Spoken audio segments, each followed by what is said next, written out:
আজকে আমরা করছি দেবেনগুলো আসন। দেবেনগুলো আসনে করার সময় প্রথমে পদ্মাসনে বসতে হবে। চলো পদ্মাসনে বসো।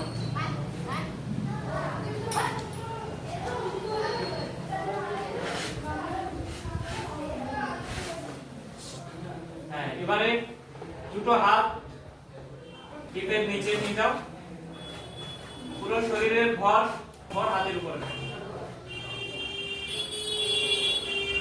পুরো শরীরটা উঠানোর চেষ্টা করো। আরেকটু পূজা আরেকটু উঠবে, পাটা আরেকটু উঠবে। বাস হয়েছে। দাঁড়াও।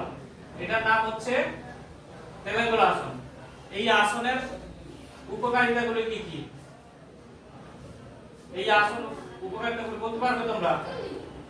বলছি, এই আসন করলে কোথায় টান পড়ছে বলো তো? তল পেটে টান পড়ছে।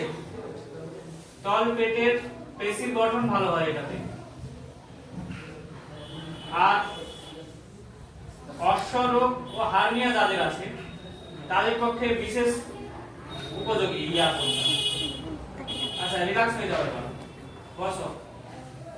অশ্ব আর হার্নিয়ার রোগের পক্ষে এই আসনটি বিশেষ উপযোগী। আর বিশেষ করে মায়েদের প্রসবের পরে 3 মাস পরে এই আসনটি করলে এর উপকার পাওয়া যায়। পেটের চর্বিগুলো শীতলতে সাহায্য করে স্বাভাবিক অবস্থায় ফিরে আসে। তো এই আসনটা